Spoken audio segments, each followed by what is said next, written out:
Ali kada gledamo, znači, dakle, recimo, stranke su se opredijelile i sada kad bismo gledali, oni će, premijer Sanader će reći uvijek da su građani znali, dakle, za koga glasuju i koji su programi njihovih stranaka i sad recimo, ja mislim da zapravo nema čak niti jedna stranka u Saboru koja je otvoreno protiv ulaska u NATO ili Evropsku uniju. Dakle, mogli bismo praktički reći 100%. Da, ali ima nešto drugo što je dosta važno i ja sam se osobno za to zalagao, a i SDP, ako ste čuli i predsjednika Milanovića. Dakle, SDP jest za ulazak u NATO, ali smo smatrali da je to tako važno pitanje, za koje čak možda postoji ustavna obveza, ali to je dvojbeno, naravno, prevladalo je stanovište da ne postoji, ali koje barem iz političke pristojnosti bi trebalo ostaviti narodu da na referendumu donese odluku. Dakle, mi smo se zalagali i većina nas je potpisala zahtjev da se održi referendum o NATO, što naravno ne znači da smo protiv NATO. Dobro, referendum zvuči. Ali ja bih sad povezao naprosto dvije. Znači, ako je tema, ovo kako smo čuli kako se obrađuje NATO, ako je ovo stav političke klase, sad ne bude paušalno, ali euroatlantska integracija kao nekakva zadanost, onda očito i kako će se to medijski posredovati. Očito je to nešto što nadilazi pojedine politike. Dakle, kao što je jako čudno da je politička klasa jedinstvena, u tom smislu da nema euroskeptičkog nekakvog reprezentanta na stranačkom nivou i tako dalje. Dakle, to nam govori o nekoj naduvjetovanosti. Ajmo tako ćemo jedan stručan još termin. A tu naduvjetovanost ću ja sad prenijeti na medije. Da. Tako i kao što je našoj političkoj klasi neka zadanost da se integrira u neke stvari koje su iznad, dakle da sad ne ulazimo u detalje šta je tu, Hrvatska gubi, dobiva i tako dalje, dio suvereniteta i tako dalje. Tako isto to kad govorimo o medijskom tržištu, svi znamo da imamo 2-3 korporacije koje su, dakle i naše medijsko tržište je već umreženo, možda i prije više od politički, još da sad stranačkog ili slično, ne.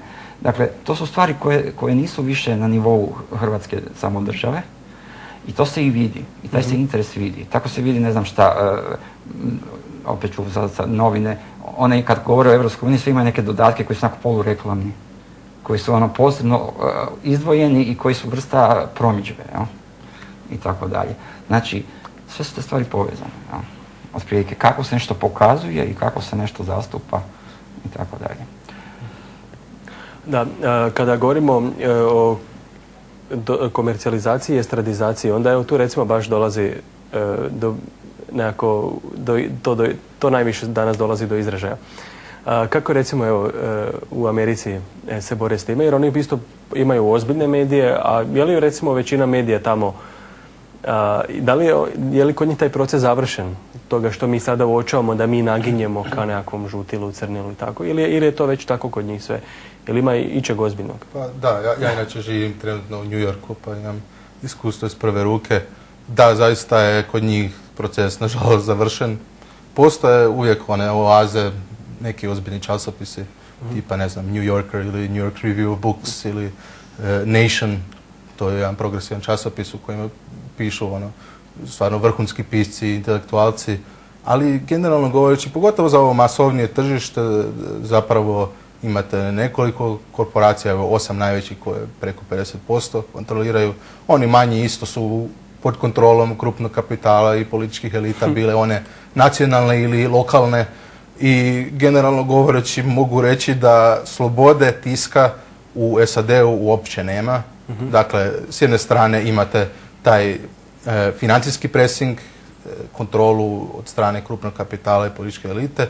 S druge strane imate totalnu komercijalizaciju, stvarno srozavanje na najniže nivoje, vijesti su crna kronika, a ne ozbiljni problemi, ozbiljna analiza ozbiljnih problema.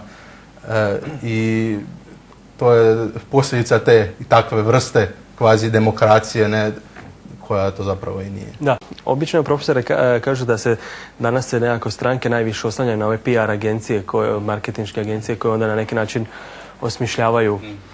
Jel onda, naravno, sad što je tu?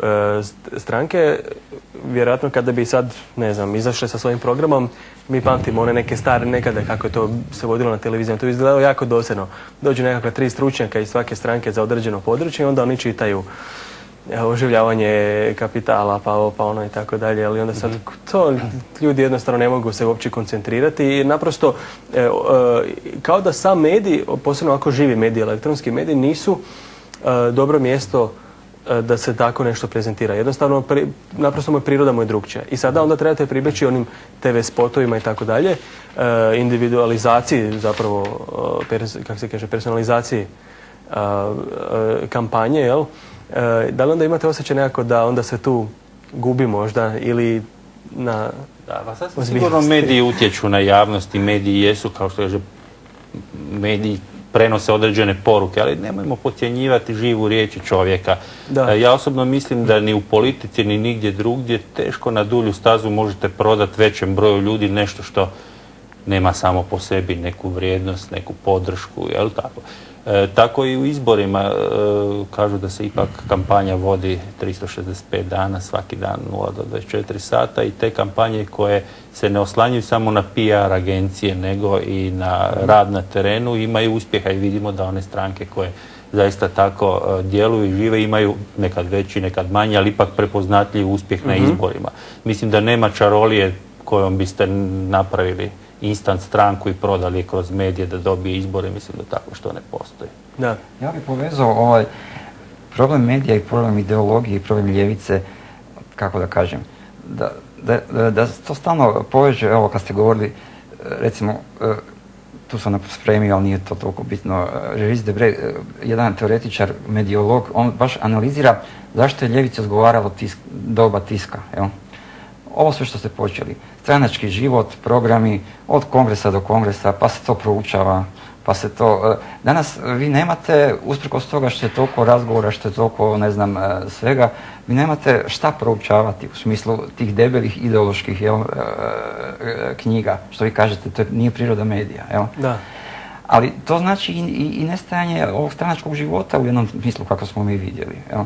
Dakle, kad mi govorimo o promjenama u medijima, kad govorimo o mediji više nisu knjiga, sad su televizija. Kad mi govorimo da novinar sad imitira televiziju, a ne knjigu, jel? Recimo, jedan drugoga. Tako isto moramo govoriti o promjenama u stranačkom životu. Dakle, šta su stranke bile, šta su danas, kad vi kažete socijaldemokracija od prije 20-30 godina i danas, je li to sve slično ili nije?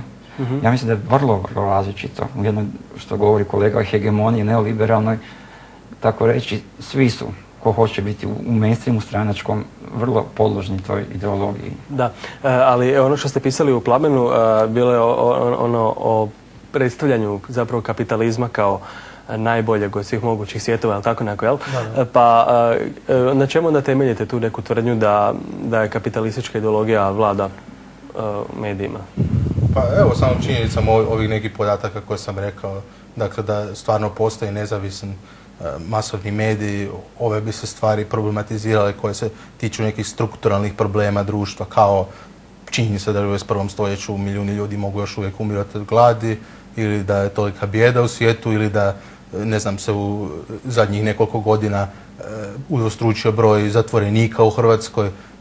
Različita pitanja zapravo nazatka društva, ne napretka, pitanja nekakve represije koja vidimo opet jača u svijetu, pogledajmo samo Kinu koja izgleda da dobija na snazi, Rusija evo zabranjuje nekakve alternativne muzičke pravce, lude stvari se događaju u svijetu, a mediji ono baš podanički šute i jednostavno ne propituju ključne stvari.